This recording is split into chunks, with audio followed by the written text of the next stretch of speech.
Bonsoir à tous. Bonsoir à tous. Je suis ravie de vous accueillir. Je suis Caroline Lejeune, membre du bureau d'Alumni for the Planet, et ravie de vous accueillir pour ce webinaire Agir pour l'environnement et le climat dans son entreprise, où nous aborderons ce soir spécifiquement le sujet de l'entreprise à mission. Avant de vous présenter les intervenants de ce soir, je vais vous rappeler, pour ceux qui ne connaissent pas bien ou pas encore, ce qu'est Alumni for the Planet. Nous sommes une association en fait, qui s'est créée il y a 2 ans maintenant, bientôt notre anniversaire d'ailleurs, en novembre, et avec un objectif qui était de mobiliser les alumni sur les enjeux du climat et de l'environnement, particulièrement au sein de leur organisation ou de leur entreprise. Pourquoi? Parce que souvent, les alumni ont des responsabilités et quelles que soient leurs responsabilités, ils ont un pouvoir d'action, comme d'ailleurs n'importe quel employé d'une entreprise. Alors, comment on a prévu ou essayé de les accompagner jusque-là avec plusieurs choses. La première, c'est notre moteur de recherche. Quand vous vous inscrivez sur notre site, vous rentrez vos noms, prénoms bien sûr, mais surtout l'organisation dans laquelle vous travaillez, les formations dont vous êtes issus et la ville dans laquelle vous résidez. Et sur ces mêmes critères, vous pourrez identifier et être identifié les alumni proches de vous. L'objectif, c'est de casser l'isolement des personnes qui souhaitent passer à l'action ou qui souhaitent en tout cas s'intéresser et s'investir dans ces sujets. Et donc, grâce à ce moteur de recherche, puis à une messagerie instantanée, vous pouvez vous connecter à des personnes qui sont proches de vous, qui sont sensibilisées comme vous à ces sujets, et vous pouvez peut-être aller prendre un café ou je ne sais, pour pouvoir commencer à discuter ensemble. Et de nombreux collectifs se sont déjà créés grâce à ça. Donc, ça, c'est la première chose.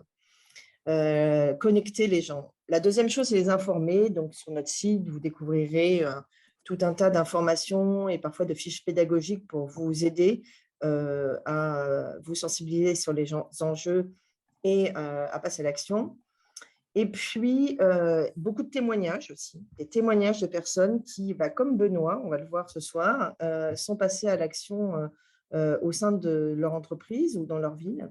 Et donc, ces témoignages peuvent être très inspirants. Et ça fait partie vraiment de notre ADN de pouvoir vous fournir des témoignages concrets de personnes qui vous font vous rendre compte que c'est possible. Voilà. Et puis, des webinaires, dont celui de ce soir, de 2 natures.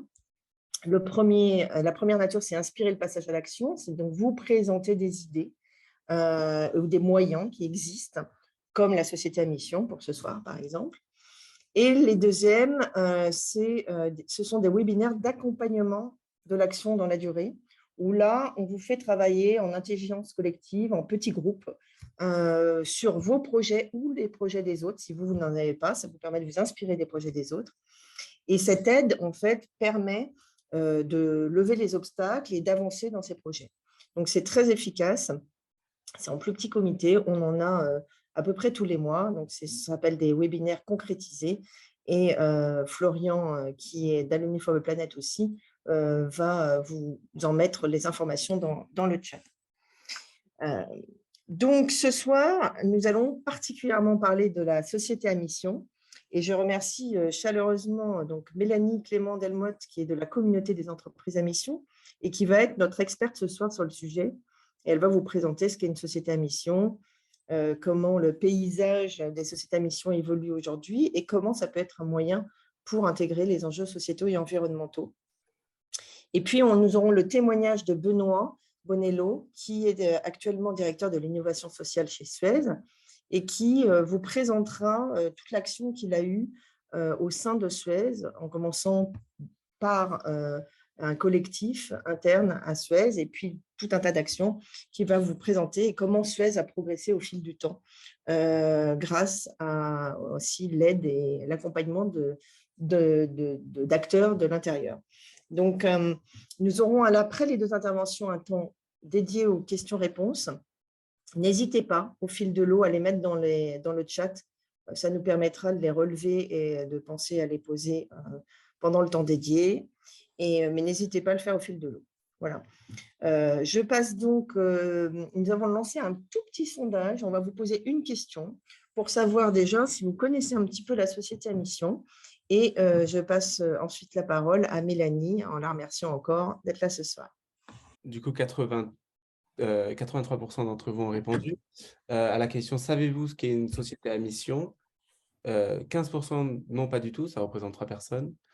38%, oui, j'en ai déjà entendu parler. Et 48%, oui, j'en connais les caractéristiques. Très bien. Bah, Mélanie, tu vas pouvoir compléter la culture de nos invités ce soir. Je te passe la parole. Merci beaucoup à tous. Bonsoir à tous, ravie d'être parmi vous ce soir. Alors, je vois que le sondage revient. Voilà. Ravie d'être parmi vous ce soir et de pouvoir continuer à porter la voix du modèle de la société à mission parmi, j'imagine, des personnes qui ont envie aussi de faire bouger leur entreprise sur le sujet. Donc n'hésitez pas, comme je vous le disais dans le chat, à nous mettre dans quelle organisation vous travaillez. Ça peut aussi nous aider à ajuster le propos au fil de nos discussions ce soir. Peut-être un mot sur la communauté des entreprises à mission et moi-même. Donc moi, je suis responsable du contenu sur la société à mission au sein de la communauté des entreprises à mission. Et je suis responsable également des formations que nous avons, dont certaines sont réservées aux dirigeants qui souhaitent cheminer sur la société à mission et transformer leur entreprise. La communauté des entreprises à mission, c'est une association d'intérêt général dont le rôle est de promouvoir le modèle de la société à mission avec tout plein d'actions que nous faisons, notamment le partage entre pairs, des formations, des échanges entre les praticiens de ce modèle, et puis beaucoup de prises de parole. Aujourd'hui, on compte près de 400 membres qui sont principalement des sociétés qui sont déjà sociétés à mission, mais aussi des sociétés en chemin, et puis des chercheurs et des experts. Comme ça, voilà, ça vous remet les choses dans le contexte. Ce que je vous propose peut-être, c'est que je vais peut-être reposer le sujet, même si certains d'entre vous ont l'air déjà de connaître le modèle de la société à mission. C'est important qu'on parte tous avec les mêmes bases avant que Benoît puisse faire son intervention. Je ne vais pas revenir sur tous ces chiffres. Néanmoins, aujourd'hui, on sent que depuis 2 ou 3 ans, on a un vrai point d'inflexion et une prise de conscience, que ce soit en France, en Europe, mais aussi dans le monde, de citoyens, de collaborateurs, de clients, d'investisseurs qui souhaitent vraiment que l'entreprise réponde aux enjeux économiques, sociaux, environnementaux que nous connaissons, sans attendre forcément que le pouvoir public les pousse à le faire.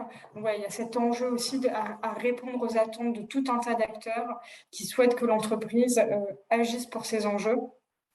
On a la conviction au sein de la communauté, et je crois qu'on est nombreux autour de la table à partager cette conviction, que l'entreprise est peut-être et certainement en tout cas le plus puissant levier de transformation de la société pour répondre à ces enjeux-là. Et donc, il y a un enjeu aussi à transformer le capitalisme tel qu'on le connaît pour remettre le profit à sa juste place et pour intégrer ces enjeux au cœur du modèle d'affaires des entreprises.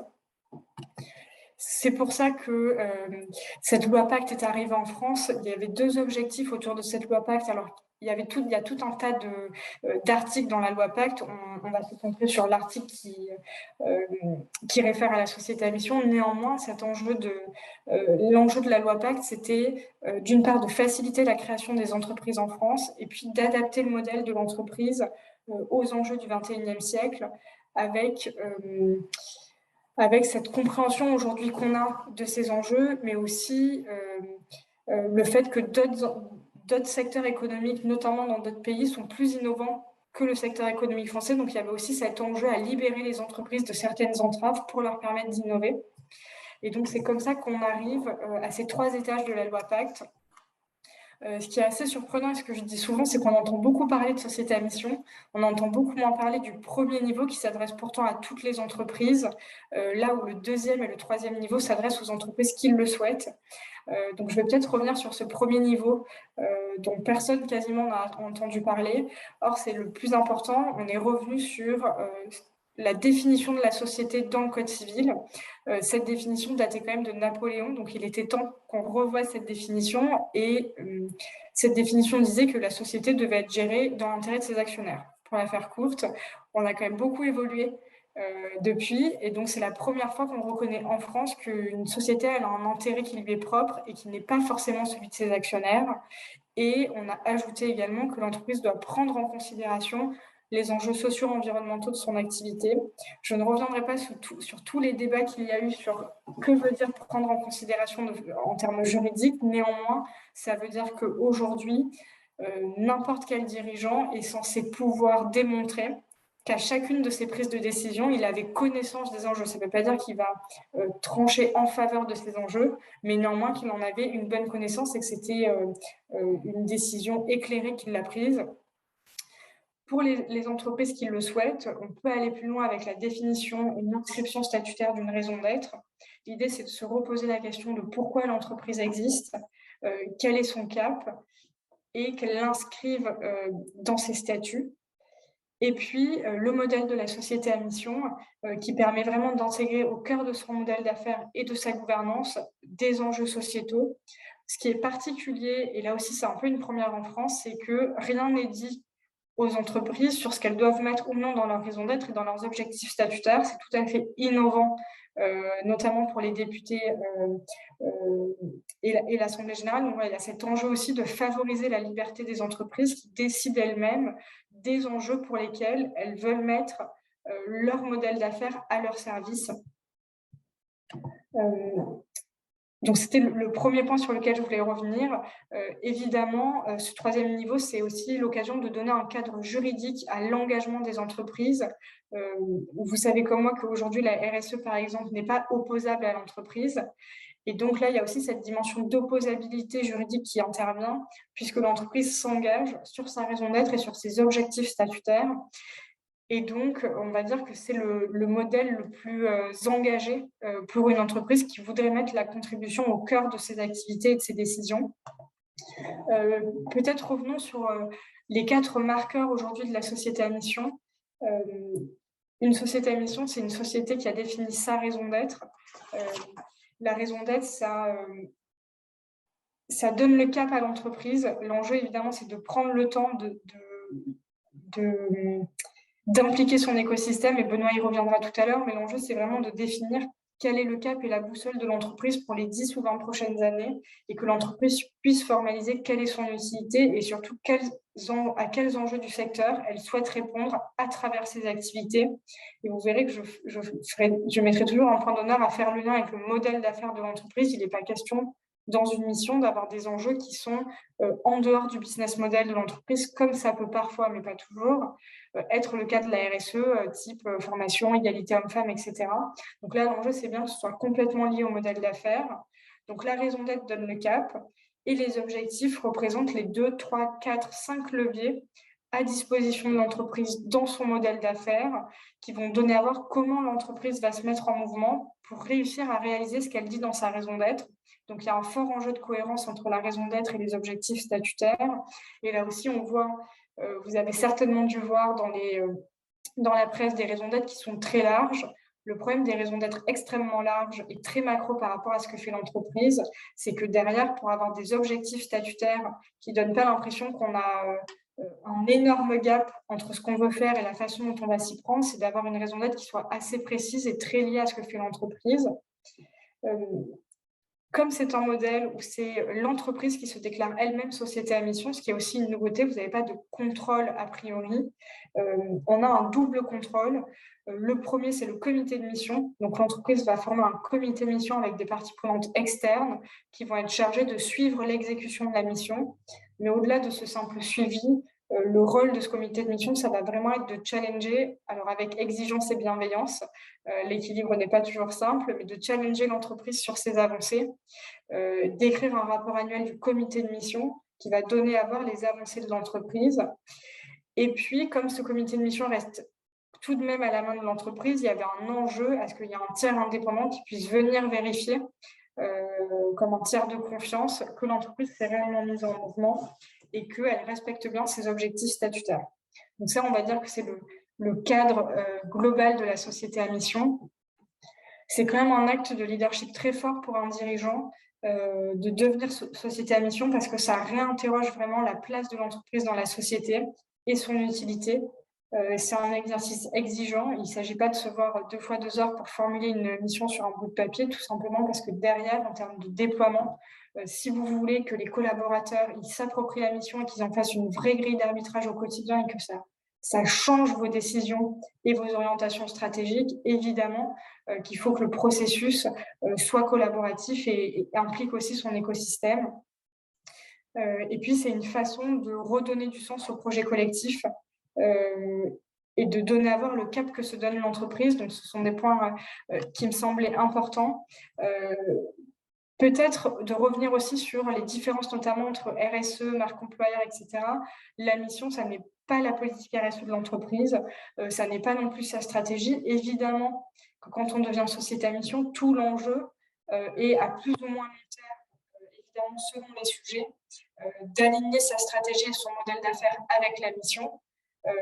Parfois, les stratégies ne sont pas 100% alignées à T0, mais c'est ce qui fait que le modèle est intéressant. C'est comment on fait peu à peu pour se rapprocher de sa mission. Donc voilà, c'est vraiment quelle est l'utilité et la finalité de l'entreprise et pas d'autres sujets. Et donc, du coup, je vais revenir sur peut-être RSE émissions. C'est vrai qu'aujourd'hui, ce n'était pas le cas dans les années 2000, mais aujourd'hui, on connaît très bien l'acronyme RSE, on sait à quoi ça renvoie. C'est évidemment, ça va dans le même sens que la mission, à savoir que, évidemment, les deux partent du postulat qu'une entreprise, elle a une performance qui est globale, qui va bien au-delà de sa performance économique, qu'elle doit prendre en considération ses parties prenantes. Néanmoins, là où la RSE est parfois liée au business model et parfois non, on traite plutôt de la question de comment je prouve que je suis une entreprise responsable au global, alors que la mission, c'est vraiment quels sont les choix que fait l'entreprise et pour lesquels elle va mettre l'ensemble de son business model à leur service. Donc, on est plutôt sur une question d'utilité. Donc, vous comprenez bien que la RSE, elle a un côté très exhaustif qui peut parfois qui peut permettre aussi de se comparer avec d'autres entreprises du secteur, là où la mission, elle est très spécifique et singulière à l'histoire de l'entreprise, sa culture, ses façons de faire et au cap qu'elle souhaite se donner pour les prochaines années. Donc, il nous semblait important avec Caroline et Benoît ce soir de reposer ce sujet, parce qu'il y a parfois beaucoup de flou entre ces deux notions. J'aurais pu, par exemple, prendre Bicorp et Société à mission. Là aussi, c'est vrai que ce sont des notions où on a beaucoup de flou et on a parfois du mal à se retrouver dans tous ces acronymes. Et puis, je voudrais revenir sur les raisons qui peuvent vous permettre d'embarquer votre direction sur le sujet de la société à mission. Parce que l'idée, c'est aussi de vous aider à avoir les bons leviers ou les bons éléments de langage si vous souhaitez que votre entreprise devienne société à mission. Alors, je ne vais évidemment pas pas vous partager toutes les raisons qui poussent les entreprises et notamment leurs dirigeants à devenir société à mission. Néanmoins, on a quand même des raisons qui reviennent assez régulièrement et qui ne sont évidemment pas exclusives. La raison qui revient peut-être le plus souvent, c'est de fixer un cap à l'entreprise. Parce qu'une fois qu'on a formalisé le cap, bien que j'entende souvent « oui, nous, on a une mission, on est tous très clairs », pour avoir accompagné des entreprises où toutes les personnes du COPIL m'avaient dit ça, ils ont mis parfois 1 an à se mettre d'accord sur les mots de la raison d'être. Donc finalement, ce n'est pas si clair et ce n'est pas si facile quand on se rend compte que derrière, ça implique des renoncements, des dilemmes qu'il faudra résoudre dans le temps long. Donc l'enjeu, c'est de formaliser ce cap et de donner à voir à l'ensemble de son écosystème où va l'entreprise et comment elle souhaite y aller. Le deuxième point peut-être qui peut sembler important, c'est de sécuriser des fondamentaux, que ce soit vis-à-vis de futurs investisseurs, pour se prémunir peut-être d'OPA hostiles ou encore en cas de changement de gouvernance. C'est vrai que je l'ai souvent entendu pour un dirigeant qui sait qu'il va partir, c'est aussi un moyen d'ancrer quelque chose dans les statuts de l'entreprise sur lesquels il est difficile de revenir en arrière une fois qu'on a franchi le cap. Donc, c'est aussi un moyen de pérenniser un projet. On pourrait reprendre le cas de Danone qui a beaucoup fait parler de lui. Il est vrai que finalement, le fait que Danone soit société à mission n'a pas du tout été remis en question par les actionnaires. Ils ont même dit dans la presse que ça ne remettait absolument pas en question le modèle de la société à mission. Et Emmanuel Faber était revenu sur le sujet en disant que ça avait été un catalyseur de pérennité, finalement, le fait d'être société à mission dans cette période très tumultueuse pour Danone. Donc, c'est un bon moyen de sécuriser des fondamentaux. Je crois que le modèle de la société à mission est aussi un bon moyen pour prendre position et affirmer ses convictions. Quand on a par exemple Pascal Demurgy, qui est le directeur général de la Maïf, qui décide post-confinement de rembourser les personnes qui étaient assurées chez Maïf par rapport au nombre de mois du confinement parce qu'on considère qu'elles n'ont pas utilisé leur voiture. Ça correspond là aussi à des objectifs statutaires qui se sont fixés de mettre l'intérêt des sociétaires au cœur de l'ensemble de leurs décisions. Donc là aussi, on voit bien que ça doit se retranscrire dans les actes, mais c'est quand même un moyen d'affirmer ses convictions en tant qu'entreprise.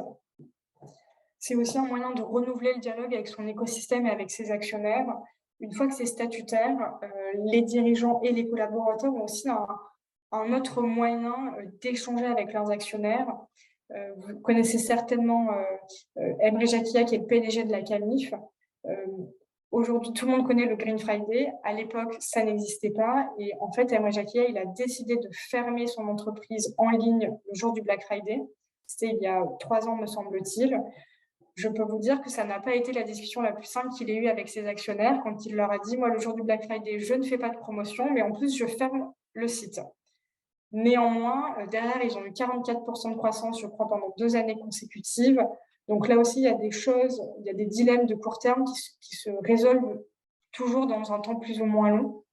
C'est aussi un moyen de renforcer la pérennité de l'activité quand on sait que de plus en plus de citoyens sont prêts à payer plus cher des produits d'une entreprise qui est vraiment engagée, quand on sait que certains citoyens boycottent certaines entreprises. Vous avez tous entendu parler du manifeste pour un réveil écologique qui a été signé par 30 000 étudiants qui disent qu'ils n'iront pas travailler dans des boîtes qui ne sont pas engagées. Et puis, les 2 dernières raisons peut-être qui poussent aujourd'hui les entreprises à devenir société à mission, c'est de se transformer et d'innover. Je reprends l'exemple de la Camif parce que c'est un bon exemple et que c'est un exemple que je connais bien. Quand la Camif a un objectif statutaire qui dit favoriser une consommation responsable, ça veut dire qu'il y a déjà 3 ans, ils savaient qu'un jour ou l'autre, ils devraient arrêter d'importer des produits. Ils vendent des meubles. Enfin, c'est une plateforme où vous pouvez acheter des meubles pour la maison. Ils savaient qu'à un moment donné, il faudrait qu'ils arrêtent de proposer des produits qui n'étaient pas fabriqués en Europe. C'est quelque chose qui a pris du temps. Et puis, il y a un peu moins d'1 an, ce sont les collaborateurs eux-mêmes qui sont allés voir la direction en disant « On pense qu'on est prêt à le faire, donc on sort tous les produits qui ne viennent pas d'Europe ». Ils ont un deuxième objectif statutaire. Non, je vais peut-être prendre l'exemple de La Poste, la Banque Postale, pardon, qui est devenue société à mission. Ils ont un de leurs objectifs statutaires qui dit plus ou moins qu'ils veulent transformer leur modèle de banque assureur en mettant l'impact environnemental au cœur de leurs décisions. Ils sont devenus société à mission en 2022. Néanmoins, dès la fin de 2021, ils ont annoncé qu'ils n'investiraient plus dans l'industrie du pétrole.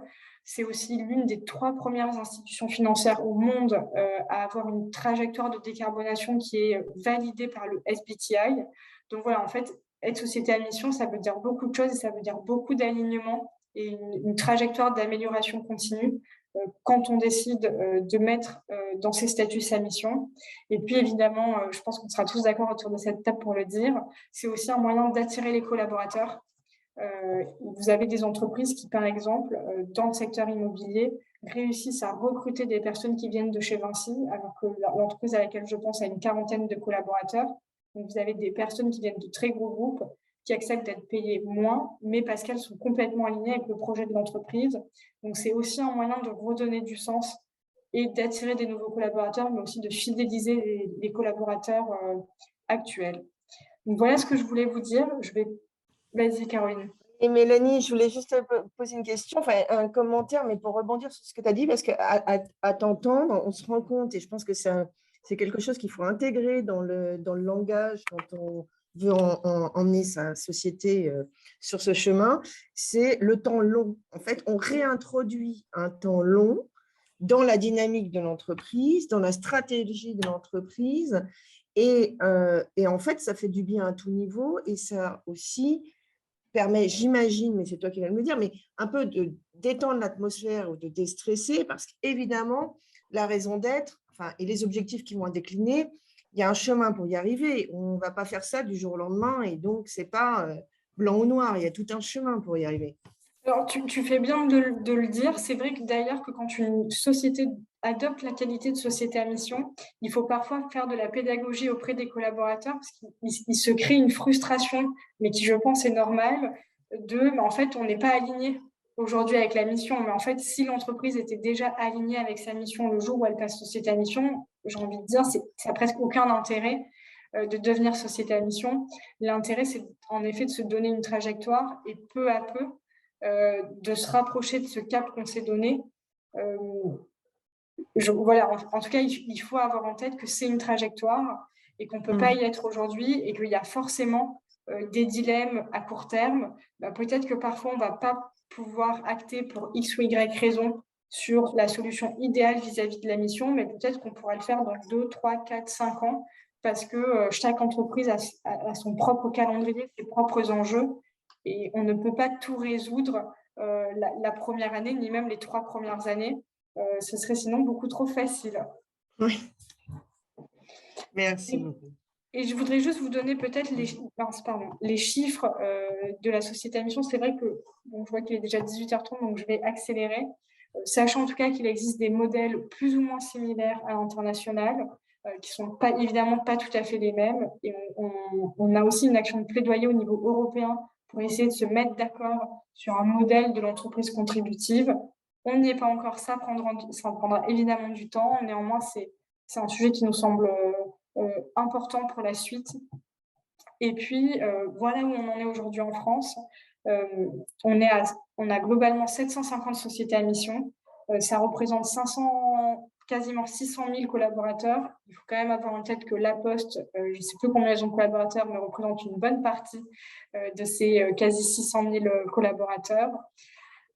Comme vous le voyez, c'est assez exponentiel. Et puis, il faut aussi avoir en tête que souvent, pour devenir société à mission, ça prend 6, 9 mois, 12 mois.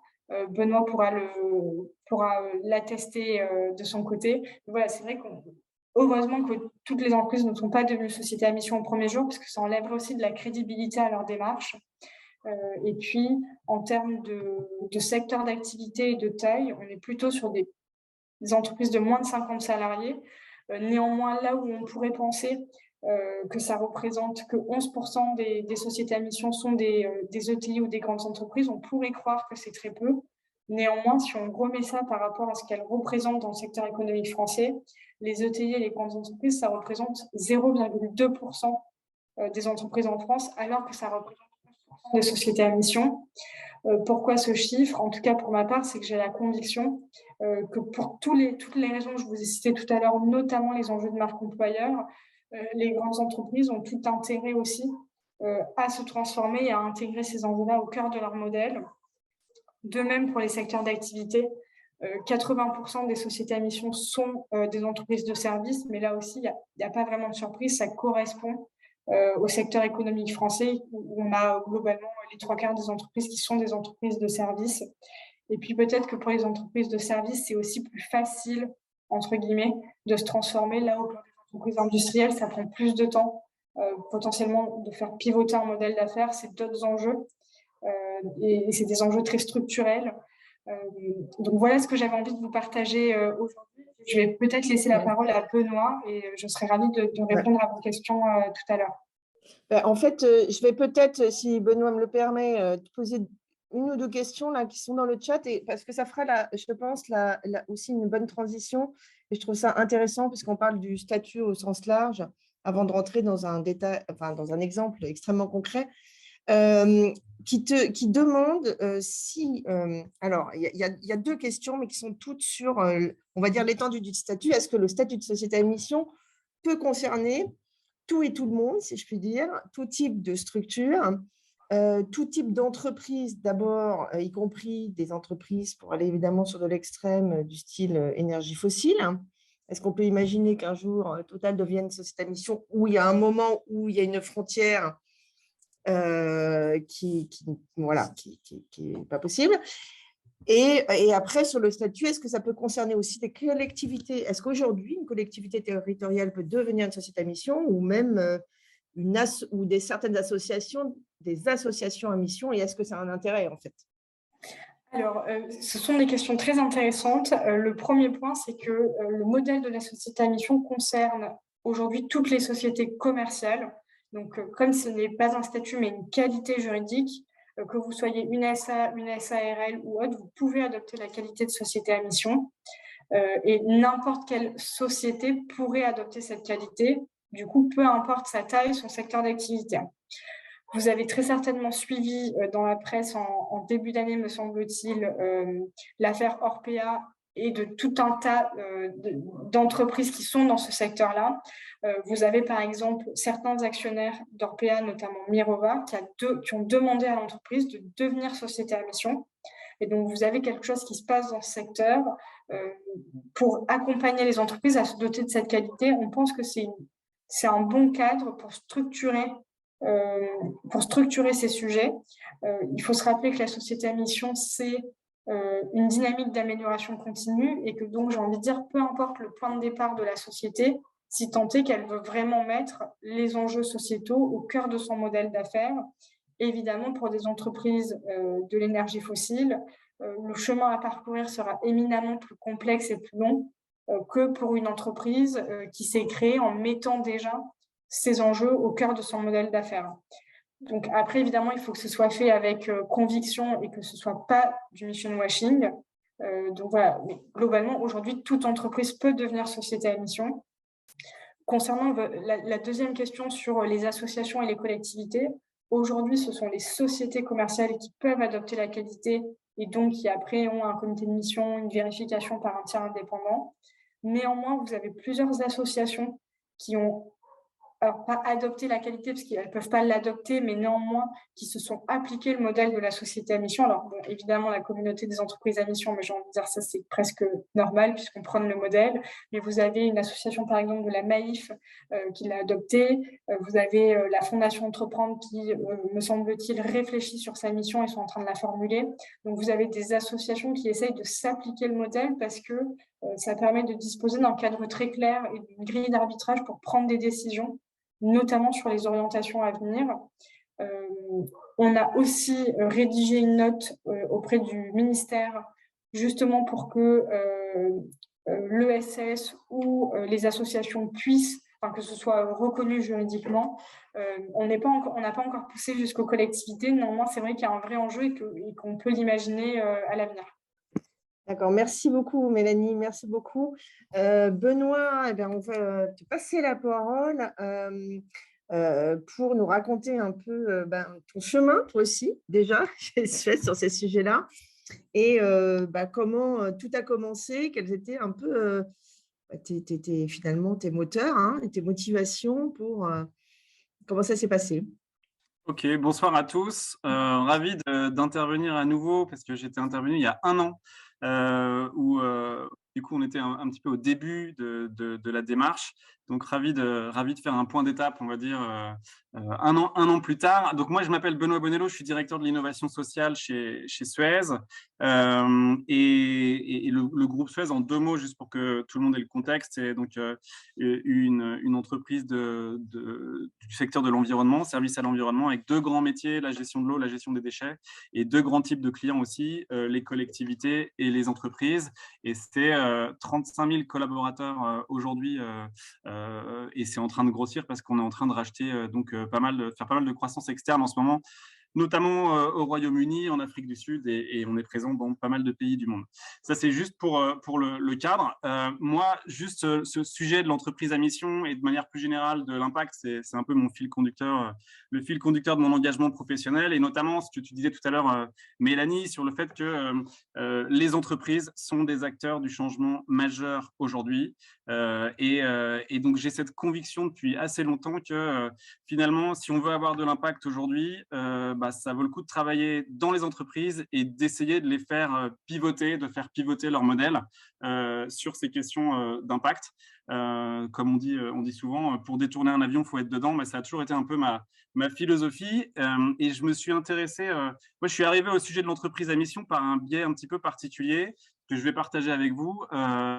Au départ, c'était plutôt sur une réflexion autour de l'activisme salarié, activisme dans le bon sens du terme, hein, ça va un petit peu faire un petit peu peur, mais notamment parce que, comme je le disais à l'instant, j'avais conscience que les entreprises, finalement, ont un impact énorme aujourd'hui. Et puis, c'est très bien de couper l'eau du robinet quand on se brosse les dents et de se balader à vélo, de se déplacer à vélo le week-end. Mais si le lundi, on retourne au bureau et qu'on retourne finalement dans une forme de conformisme au travail, dans son entreprise, sans se poser de questions, il y a comme une sorte de dichotomie, de schizophrénie même. Et assez vite, moi, je me suis dit, comment est-ce qu'on peut réconcilier le salarié et le citoyen? Et donc, je me suis intéressé à des collectifs qui se créaient notamment aux États-Unis, au départ chez Amazon, chez Google, et qui essayaient de faire bouger leur boîte de l'intérieur et qui, très concrètement, par exemple, pour Google, ont essayé d'empêcher Google de se développer en Chine parce qu'ils considéraient qu'ils n'avaient pas été rejoints Google pour justement soutenir, même indirectement, un régime qui restreint les libertés. Et donc, ce sujet de l'activisme salarié m'a toujours intéressé. Et il se trouve que chez Suez, on a vécu une histoire un peu particulière ces derniers temps, puisque on a vécu une OPA de notre concurrent Veolia. Donc là, on est en 2020, je crois, de mémoire. Et il se trouve que cette OPA est venue poser une question très forte dans l'entreprise sur finalement le sens de notre job dans un contexte comme ça où on peut se faire racheter, démanteler, etc. Et donc, il y a pas mal de salariés qui ont un peu perdu le sens, dont moi. Et en plus, on avait cette logique on était en pleine période de confinement en parallèle. Donc, on avait une sorte de double crise qui faisait vraiment émerger des questions assez prégnantes. Et on avait le sentiment d'être spectateur nous, en tant que salariés, alors qu'on passait notre temps à travailler dans cette entreprise, qu'on était aussi actionnaire de cette entreprise. Les salariés chez Suez, c'était 7% du capital dans l'ancien Suez. Et on voyait du coup l'entreprise qui était sous une OPA hostile. Et on avait l'impression, bien que les syndicats faisaient leur boulot, qu'on n'avait pas forcément notre mot à dire. Et donc, c'est comme ça que s'est créé finalement un collectif de salariés qui s'appelle Suez Act for the Planet et qui s'est dit assez vite, dès qu'on a su qu'un nouveau Suez indépendant allait être créé, grosso modo, Veolia a racheté une partie des activités de Suez et un nouveau Suez allait être créé. Donc là, on est en juin 2021. Et ben, il y a un collectif qui a été créé. C'est pas moi, je suis pas dans les créateurs de ce collectif, mais je l'ai rejoint très vite, qui s'appelle Suez Act for the Planet et qui avait pour objectif de mobiliser les salariés en interne pour essayer de changer les pratiques de l'entreprise de l'intérieur. Et ce collectif s'est très vite d'ailleurs rattaché à Les Collectifs, que vous connaissez peut-être, qui rassemble les collectifs d'entreprises. Donc, c'est un mouvement un peu émergent qui a émergé au même moment dans plusieurs entreprises où des salariés se sont dit on peut réconcilier le salarié et le citoyen et nous aussi, on peut faire bouger les lignes dans nos entreprises. Et donc, ce collectif Suez Act for the Planet s'est créé. Et moi, ce qui m'a intéressé plus spécifiquement, c'était, étant donné qu'on va créer un nouveau Suez, comment est-ce qu'on peut mettre l'impact au cœur? Comment est-ce qu'on peut mettre l'impact au cœur de ce nouveau Suez? Et c'est là qu'on s'est dit, finalement, le sujet de l'entreprise à mission est peut-être le meilleur moyen de le faire et de mettre sur la table de nos futurs dirigeants et de nos futurs actionnaires le sujet de l'impact. Donc, qu'est-ce qu'on a fait très concrètement? Donc, le collectif a grandi à travers un manifeste, de bouche à oreille, etc. S'est formé sur ces sujets, notamment grâce à Mélanie et à la communauté des entreprises à mission. Et on a posé une question à l'Assemblée générale de l'ancien Suez en tant que salarié actionnaire en disant, est-ce que le futur Suez pourra être une entreprise à mission? Nous, on pense que ça aurait du sens. Ça, c'est la première chose qu'on a faite. La deuxième chose qu'on a faite, ça a été de rédiger un manifeste sur une page, grosso modo, un recto verso, où on expliquait pourquoi nous, en tant que salariés, on estimait que ça aurait du sens que le nouveau Suez soit une entreprise à mission et mette l'impact au cœur, finalement, de son ADN dès sa création, dès le début. Et donc, on a rédigé donc, ce recto verso assez pédagogique. On expliquait aussi ce qu'était une entreprise à mission. Et on l'a fait circuler autour de nous en interne, et y compris à nos futurs actionnaires, donc les actionnaires qui rejoignaient le nouveau Suez, qui ont souhaité nous rencontrer. Donc, on a rencontré comme ça, grosso modo, Suez a été repris par trois grands actionnaires, Meridiam, qui est un fonds d'infrastructure et qui est lui-même entreprise à mission, ce qui a beaucoup aidé pour la suite. Meridiam, GIP, qui est un fonds d'infrastructure américain, et puis la Caisse des dépôts et consignations, et qui est du coup assez sensible aussi potentiellement à ces sujets. Donc, on a eu l'opportunité de présenter notre vision à ces actionnaires. On a ensuite mobilisé on a eu un retour assez positif, je dois dire. Ils étaient en fait, très positifs par rapport au sujet. Certains connaissaient mieux que d'autres. Et certains avaient le souhait, et notamment je pense à Meridiam, de pousser cette thématique chez Suez. On a ensuite formé, entre guillemets, les syndicats de Suez, parce qu'on s'est dit finalement il y a des sujets qui sont comme la sécurité par exemple, la santé, la sécurité, l'impact c'est pareil, c'est un sujet qui doit être au-dessus des clivages. Et donc, on s'est dit que ça pourrait être intéressant de pousser et de former les syndicats chez Suez, les leaders syndicaux, pour qu'ils connaissent le sujet de l'entreprise à mission et puis qu'ils puissent du coup se mobiliser avec nous sur le sujet. On a formé certains dirigeants de Suez et ce qui s'est passé, c'est que du coup, quand on a eu nos nouveaux COMEX, puisque tout a été renouvelé, le sujet était sur la table. Donc moi, je suis sorti à ce moment-là du collectif parce que c'était un peu compliqué d'avoir les deux casquettes, à la fois de directeur de l'innovation sociale et d'être dans les membres très actifs du collectif Suez Act for the Planet. Et du coup, ensuite, c'est enclenché toute une réflexion en interne sur ce sujet de l'entreprise à mission. Donc, voilà comment on est venu au sujet. Alors, merci beaucoup, Benoît.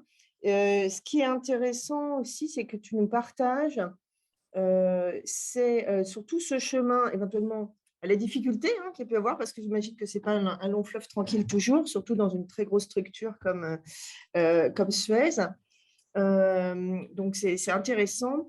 Et puis, peut-être le sujet de la posture, tu l'as un tout petit peu cité sur le fait qu'il a fallu que tu sortis du collectif, mais de nous préciser que sortir du collectif, ça ne veut pas arrêter d'agir sur le sujet. Et donc, comment justement tu t'es positionné pour continuer à agir sur le sujet? Oui, alors en fait, très concrètement, ce qui s'est passé, c'est que donc nos nouveaux patrons qui sont arrivés avaient déjà un agenda très très chargé, on peut bien l'imaginer, avec une nouvelle stratégie à construire. Et donc, assez vite, comme je le disais, le sujet de l'entreprise à mission était sur la table, mais il venait d'autres horizons et plusieurs de l'international. Et donc, il y a eu la nécessité de faire un travail de pédagogie, finalement, pour expliquer ce que c'était que l'entreprise à mission, qui était parfois perçue comme un sujet un peu franco-français, ou qui allait rajouter de la complexité dans un processus, dans un agenda déjà extrêmement chargé. Et donc, il y a tout ce travail-là qui a dû être fait. Et bien sûr, quand on arrive sur ces sujets-là, et Mélanie le disait très clairement tout à l'heure, en fait, c'est des sujets de fond, c'est des sujets qui soulèvent des débats, et c'est des sujets qui peuvent faire peur parce qu'ils sont nouveaux. L'entreprise à mission, ça date de 2019. Et donc, on a dû déjà lever les freins en termes de compréhension du sujet et de perception des risques, notamment en termes de réputation ou de risques juridiques qui sont arrivés assez vite sur la table, et de montrer les opportunités et le sens que cela avait de prendre ce chemin-là. La deuxième chose qui a été importante, c'est qu'on voulait absolument que la construction de la raison d'être, parce qu'aujourd'hui, Suez n'est pas encore entreprise à mission et on n'est pas encore sûr de prendre ce chemin-là, parce qu'on y va vraiment step by step.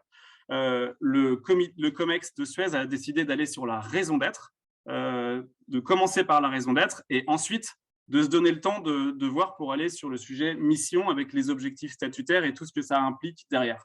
Par contre, l'idée, c'est d'aller vers une raison d'être qui pourrait être inscrite dans les statuts lors de la prochaine Assemblée générale en 2023.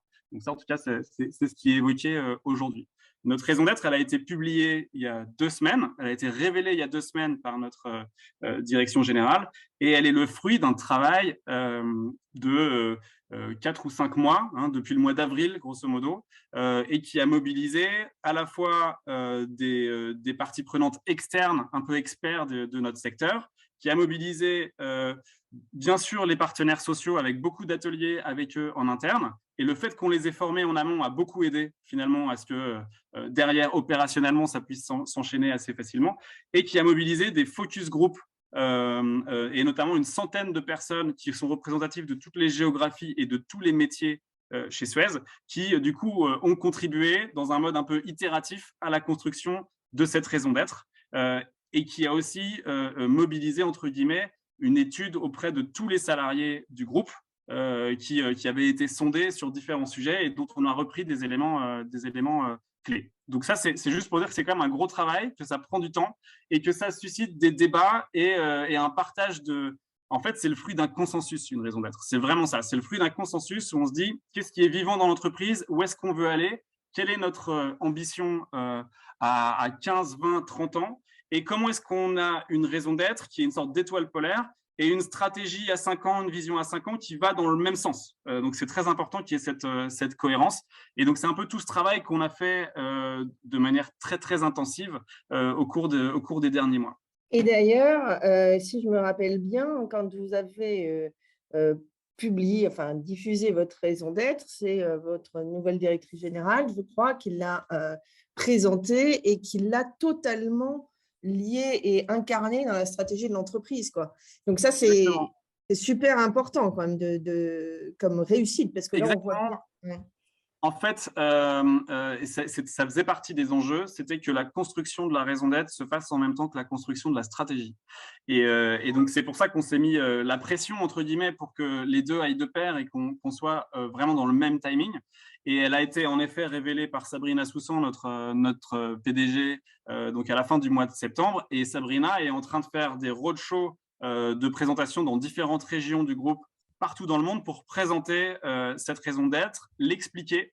Donc aujourd'hui, on est dans cette phase-là, présentation, explication, et on réfléchit aux phases qui suivent, c'est-à-dire à l'appropriation de cette raison d'être. Ça veut dire quoi? Ça veut dire comment chaque personne de l'entreprise comprend cette raison d'être, enfin, le fait de s'assurer que tout le monde la comprend bien et comprend ce que ça peut impliquer pour elle ou pour lui. Ça veut dire identifier finalement comment est-ce qu'on intégrait cette raison d'être dans tous les supports de communication interne, externe, puis un alignement aussi avec les choix qui sont faits ou des projets emblématiques. Enfin, voilà, donc il y a tout ce travail qu'on est en train de commencer à faire et qui est un énorme travail. Donc, on a vraiment juste mis le pied dans la porte, entre guillemets, mais le gros reste à faire, et y compris la définition d'objectifs. Alors, on ne sera pas encore sur des objectifs statutaires, puisqu'on ne va pas encore vers l'entreprise à mission, hein, mais un peu dans le même esprit, une fois qu'on a un texte de raison d'être, construire des objectifs qui sont suffisamment concrets pour traduire cette raison d'être opérationnellement avec des KPIs associés.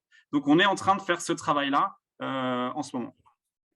Travail qui, de toute façon, pourra servir si vous allez finalement vers la société à mission, parce que c'est un travail qui est inhérent même au passage Tout à fait. en société à mission. Je voulais juste rebondir sur un point on évoquait Orpea tout à l'heure et Danone. Oui. Et pour nous, ça a été en fait, ça a été plutôt des freins. Donc, je comprends tout à fait la logique d'Orpea, hein, de devenir société à mission après ce qu'ils ont vécu pour booster leur transformation. Mais du point de vue d'autres entreprises, et en particulier du point de vue de dirigeants qui ne connaissaient pas forcément le sujet en profondeur, ça faisait peur parce qu'ils disaient, mais si même Orpea peut être une entreprise à mission, ou si Emmanuel Faber, qui était entreprise à mission, s'est fait finalement sortir comme ça, bon, c'est pas forcément de bon augure. Donc du coup, ça, dans la pédagogie, je pense que c'est un point aussi important, c'est vraiment expliquer que c'est un processus de transformation de l'entreprise, et puis expliquer plus largement le contexte, un peu comme tu l'as fait tout à l'heure, Mélanie, sur qu'est-ce que c'est par rapport à la RSE, où enfin, il peut y avoir aussi cet amalgame assez vite de dire, finalement, on a une feuille de route RSE, ça suffit, c'est un peu la même chose, quoi. Alors qu'en fait, moi, je pense que ça doit aller, mais beaucoup plus loin. C'est beaucoup plus profond. Et c'est justement un peu pour prendre le relais d'une RSE qui fatigue un peu et qui est restée périphérique aujourd'hui et qui n'a pas véritablement transformé l'entreprise. Est-ce que tu peux justement nous partager la raison d'être? Parce que là, je vois plusieurs questions dans le chat sur le sujet. Je pense que ça pourrait être intéressant. Et pendant que tu le fais, je rebondis quand même sur quelque chose que tu as dit et qui ressort de vos deux présentations d'ailleurs. Un changement il y a plein d'événements qui peuvent entamer le chemin. Hein. Il y a un changement actionnarial, ça peut entraîner, bah oui, parce qu'il faut reconvaincre ou au moins réexpliquer si les nouveaux actionnaires ne connaissent pas le statut, n'en voient pas forcément les bénéfices immédiats. Mais néanmoins, avec beaucoup de pédagogie, de sensibilisation et de formation, on se rend compte que quand même, le chemin avance, quoi qu'il arrive. Donc ça, je trouve ça extrêmement positif. Je te laisse peut-être nous la commenter. Ouais, alors, comme vous le voyez, c'est pas une phrase. Donc, c'est un texte. Et ça a été volontaire de notre part d'être plus précis. C'est pas un slogan, on n'est pas parti sur un slogan, hein, c'est pas ça l'objectif, c'était de faire un texte qui soit pas trop long, mais qui puisse être suffisamment précis par rapport à nos métiers. Donc, je peux vous la lire rapidement, hein, mobiliser chaque jour aux côtés de nos clients et de nos partenaires, nous apportons depuis plus de 160 ans des services essentiels pour protéger et améliorer la qualité de vie partout où nous agissons face à des défis environnementaux grandissants. Unis par la passion de nos métiers, nos valeurs d'inclusion et notre sens du collectif, nous innovons pour préserver l'eau et valoriser les déchets sous forme de matières recyclées et d'énergie. Nous promouvons et déployons des pratiques plus sobres, des technologies plus efficaces et des solutions circulaires pour réutiliser et faire le meilleur usage des ressources limitées de la Terre. Au plus près des territoires, nous nous engageons pour l'humain et la planète afin de leur apporter les ressources d'un avenir commun. Donc, vous voyez, en dehors de la toute dernière phrase, c'est quand même très concret. Et donc, chaque mot, vous l'imaginez, a été le fruit d'un consensus, comme je le disais, et a été pesé et aussi défini sur qu'est-ce que ça signifie derrière pour nous. Et donc, c'est un peu ce qu'on est en train de préciser aujourd'hui. C'est, bon, il y a ce texte, très bien, mais derrière, comment concrètement ça se décline dans l'entreprise et qu'est-ce que ça signifie pour nos opérations? Oui, et cette étape, on imagine, va être quand même très engageante puisqu'elle va, plus on va vers le concret, plus on va voir des objectifs qui vont pouvoir ensuite être déclinés partout dans l'entreprise, j'imagine. Oui, tout à fait. Tout à fait. En tout cas, c'est ça l'idée, c'est d'aligner aussi tous les KPIs qu'on peut avoir dans la stratégie de l'entreprise, au développement durable et dans d'autres départements, avec cette raison d'être qui du coup est un peu notre étoile polaire entre guillemets et dont qui doit nourrir finalement et donner un cadre aux différentes décisions stratégiques de l'entreprise qui ont un impact à long terme. Est-ce que tu pourrais de fait un peu conclure le sujet ou enfin bon, on a encore du temps, donc tu peux ajouter tout ce que tu veux, mais sur un peu tes conseils pour quelqu'un qui voudrait engager son entreprise sur ce chemin. Ouais. Voilà. Est-ce que tu as comme ça 3-4 conseils, je ne sais pas, assez concrets, on va dire, qui doivent guider les personnes qui souhaitent se lancer sur le sujet? Tout à fait. Déjà, je voudrais souligner quand même que nous, si on avait été juste un collectif de salariés qui poussent, ça pèse, hein, et ça pèse d'autant plus aujourd'hui dans un contexte de guerre des talents, de grandes démissions, etc. Mais je ne sais pas si ça aurait suffi. Il se trouve qu'on a eu quand même la chance d'avoir des actionnaires qui étaient à l'écoute du sujet et qu'on est aussi dans un secteur, hein, le secteur de l'environnement, qui est en fait plutôt propice finalement à ça. On est plutôt du bon côté de l'histoire, entre guillemets. Pour d'autres entreprises, ça peut être aussi un peu plus compliqué. Si j'avais des conseils à donner, entre guillemets, moi, je pense qu'il y a plusieurs choses. Il y a le travail de pédagogie, il est juste énorme, en fait, et c'est ça, je pense, un des enjeux principaux, c'est d'identifier des leaders dans l'entreprise, des dirigeants qu'on peut essayer d'embarquer autour de ces sujets-là et de leur donner le sens, notamment par rapport à l'évolution des enjeux, finalement, de la manière dont les entreprises prennent les enjeux sociétaux et dont elles sont impactées par ces enjeux sociétaux. Je pense que c'est important de montrer que maintenant, il faut dépasser la RSE et qu'il faut vraiment être sur des logiques d'évolution de nos modèles et, si possible, pour être demain vers une entreprise à impact positif net, que c'est le sens de l'histoire, et que pour se mettre en dynamique, l'outil de l'entreprise à mission permet de poser le sujet à un bon niveau et de se poser les bonnes questions. Et que ça peut être aussi un projet fédérateur en interne, quand c'est quand même tout un processus, on l'a dit, qui prend du temps, etc., et qui doit être un peu aspirationnel. Donc, dans le contexte actuel, je pense que ça fait du sens à la fois par rapport à l'évolution de la place de l'entreprise dans la société et par rapport à tous les enjeux RH, entre guillemets, qu'on rencontre dans nos entreprises, sur les difficultés de recrutement, le besoin de sens au travail, etc. Donc, je pense que c'est des choses qu'il faut mettre en avant et partir sur la formation et embarquer des leaders dans l'entreprise. Je pense que ça, c'est un point absolument central. La deuxième chose, c'est, je pense, les partenaires sociaux. Nous, on s'est rendu compte, par exemple, que les partenaires sociaux, ils sont excellents pour défendre les salariés, excellents sur la dimension sociale, on va dire, mais alors sur la dimension de l'impact de l'entreprise plus largement dans la société, bon, bah, c'est moins leur sujet. Or, je pense qu'ils pourraient le porter et ils ont quand même une représentation et une voix et une capacité de porter des thématiques qui n'est pas négligeable et qui, du coup, je pense que le fait de les former peut être vraiment très utile. Et puis, après, je pense que le dernier conseil, entre guillemets, c'est peut-être d'essayer de toujours d'anticiper la phase d'après, avoir toujours un coup d'avance sur l'évolution de l'entreprise pour justement toujours anticiper et être assez opportuniste par rapport à ça pour le raccrocher au sujet mission, au sujet de l'impact. Et essayer de toujours aligner les enjeux d'impact avec les enjeux business. D'accord, merci beaucoup. Oui, c'est très… moi, je rebondis sur ton premier conseil, hein, qui est de trouver des alliés. Nous, on le répète toujours, hein, notamment dans nos groupes de travail, les projets des uns et des autres. Ça fait partie, pour lever les blocages notamment, mais vraiment des étapes de démarrage, d'identifier autour de soi les alliés qui vont pouvoir aider à pousser le sujet en plus de sa propre action. Et c'est vraiment ultra important. Et je pense que tu as bien montré que le projet de société à mission, c'était un projet collectif qui vraiment, alors peut-être pas dès le début, mais petit à petit en tout cas, embarque toute l'entreprise en fait, ou toute l'organisation qui est concernée. Et donc ça, c'est un vrai projet de transformation d'entreprise, mais qui va dans le bon sens. C'est super, hein, de voir ça.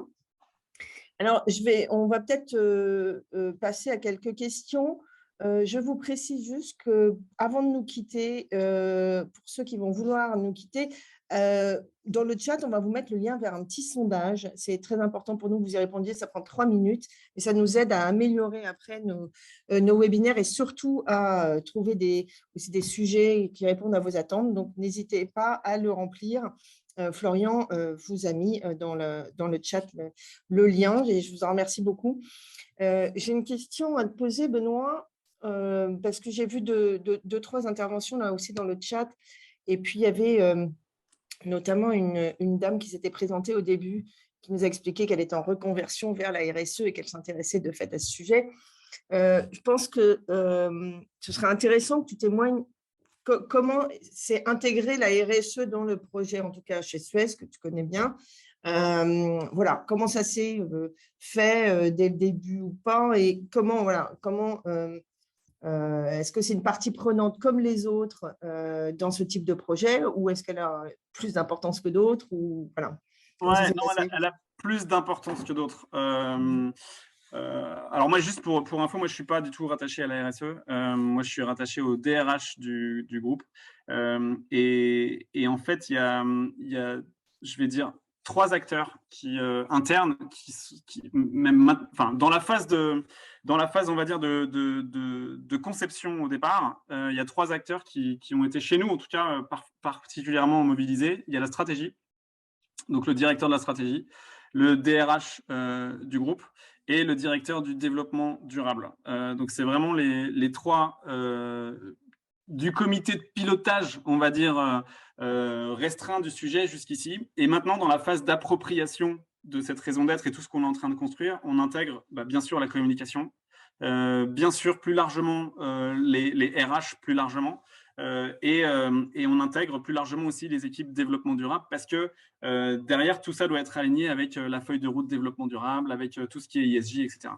Mais oui, bien sûr, et pour le coup, la direction développement durable joue un rôle clé dans la construction et le pilotage de tout ça. Très bien, merci beaucoup. Et tu as cité un moment, je crois, en tout cas sur les peurs, hein, qui étaient peut-être juste à diminuer au début de certaines personnes, que étaient ressortis les risques juridiques. Voilà. Est-ce que tu pourrais nous en dire plus? Parce qu'on a une question aussi là-dessus qui était est-ce qu'il y a des risques juridiques et fiscaux à passer le statut de société à mission, ou même dans le fait d'intégrer, puisque la première étape, la raison d'être dans ces statuts, sans forcément être société à mission.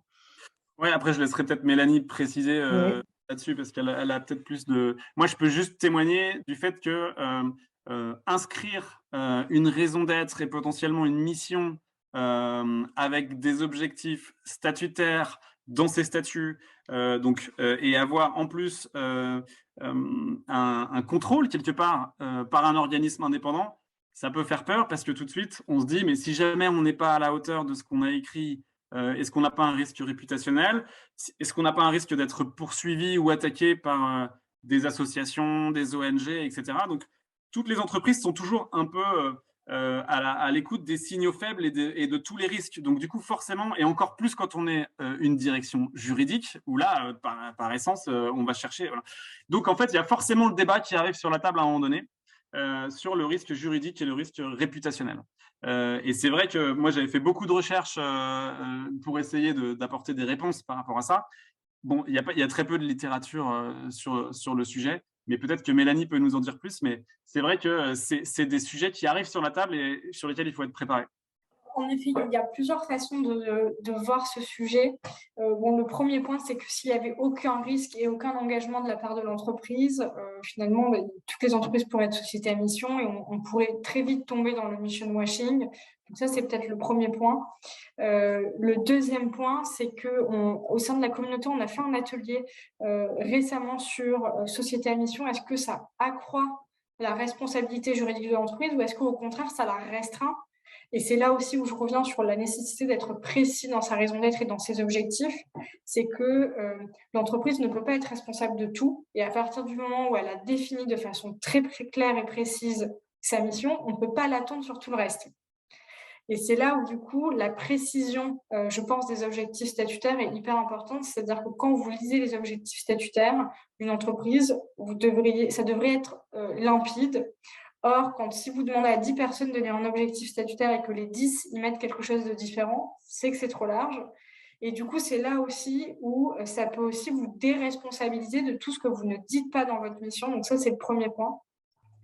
Le deuxième point, c'est qu'il n'y a pas de risque juridique à ce stade. Aujourd'hui, pour perdre la qualité de société à mission, ce n'est pas parce que l'OTI, le tiers indépendant, va dire qu'il y a un de vos objectifs statutaires que vous ne respectez pas, que vous perdez la qualité. Pour perdre cette qualité, il faudrait qu'un tiers intéressé saisisse le tribunal de commerce pour dire « je ne suis pas d'accord, ils ne font pas ce qu'ils avaient dit qu'ils feraient ».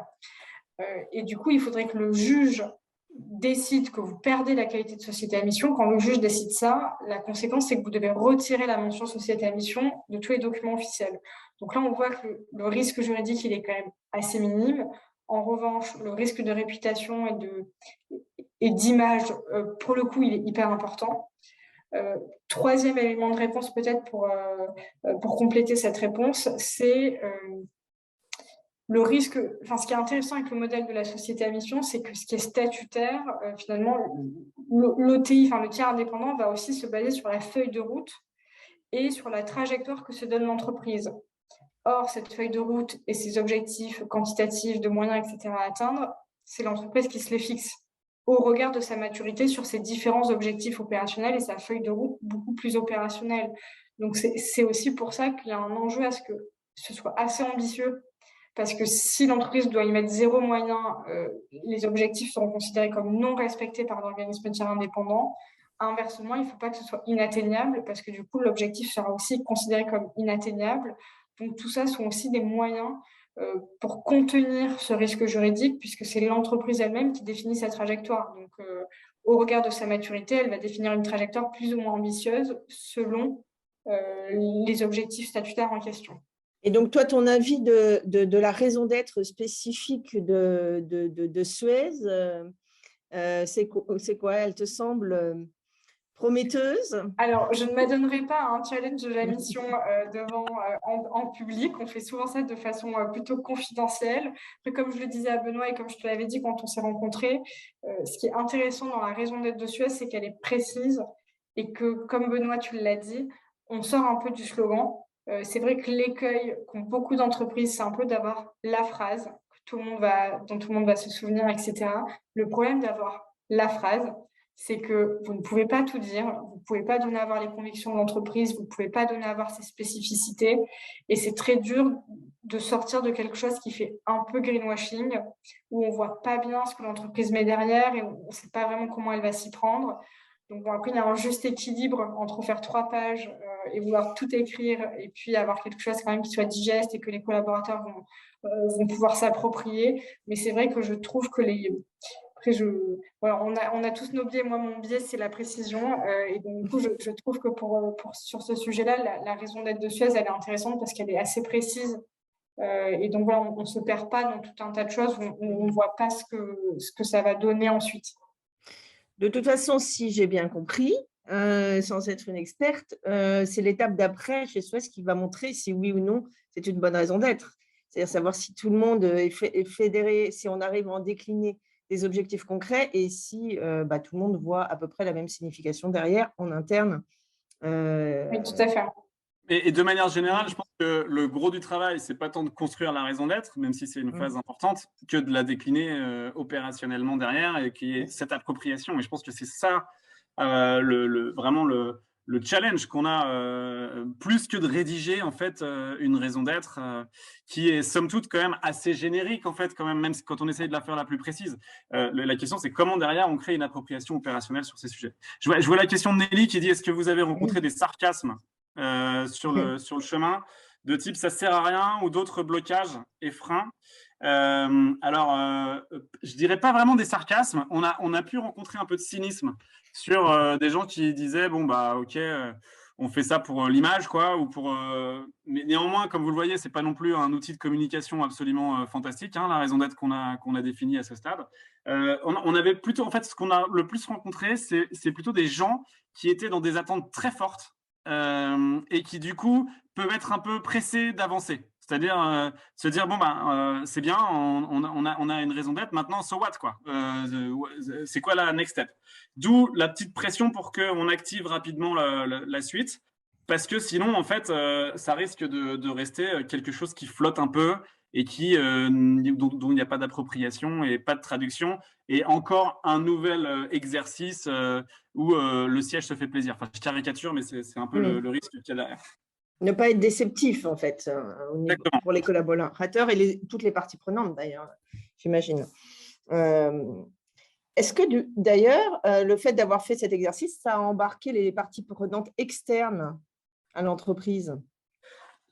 Alors, c'est maintenant que ça va se faire le plus, hein, parce que jusqu'ici, c'était plutôt sous une forme de consultation. Donc, je dirais pas qu'on a eu une logique d'engagement très approfondie, surtout qu'on a eu quand même un temps assez court pour construire cette raison d'être.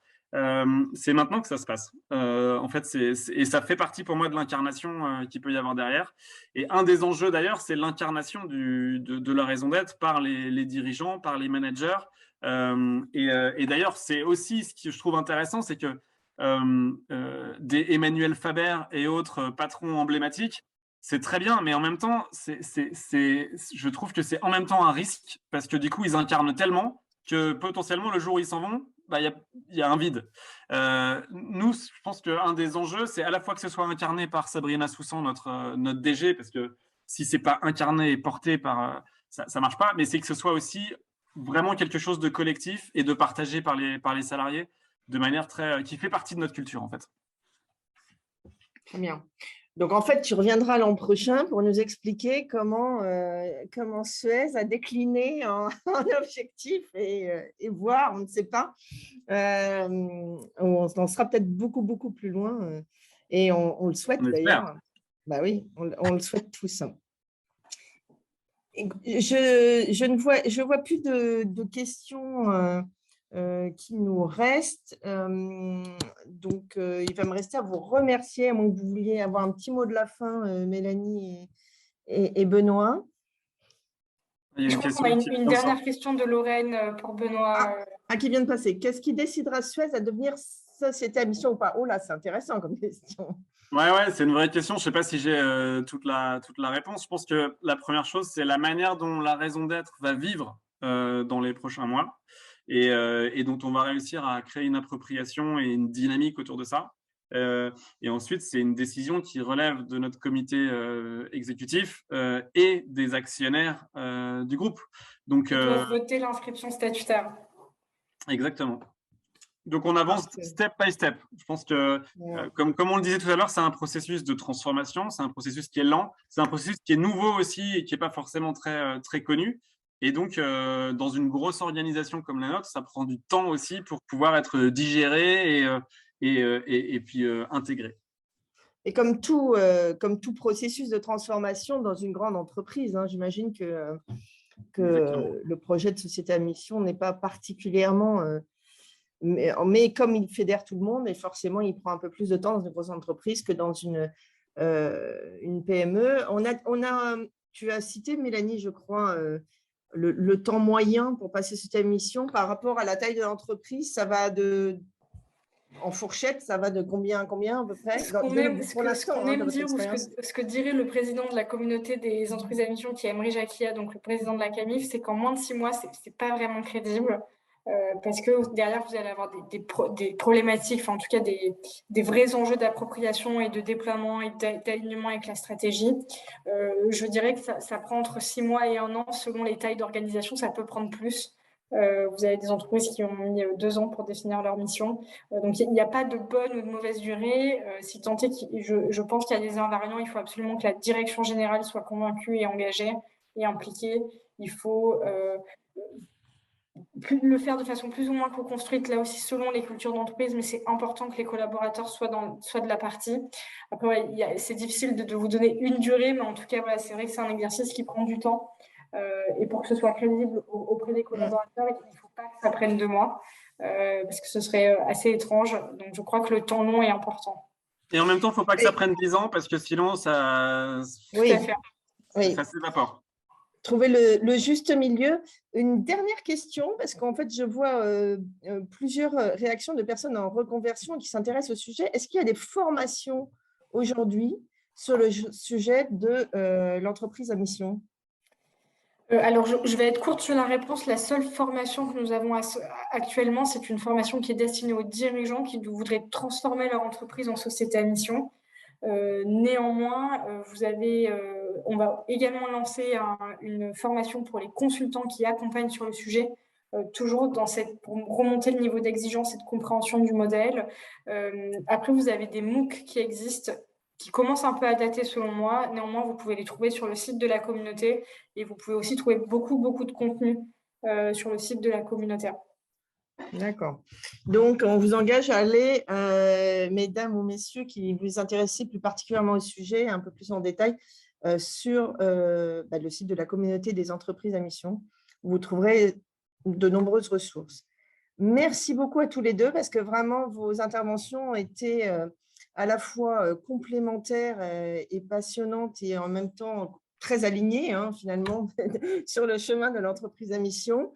Je rappelle à tout le monde que vous recevrez à la fois un lien vers le replay et vers les présentations dans les prochains jours.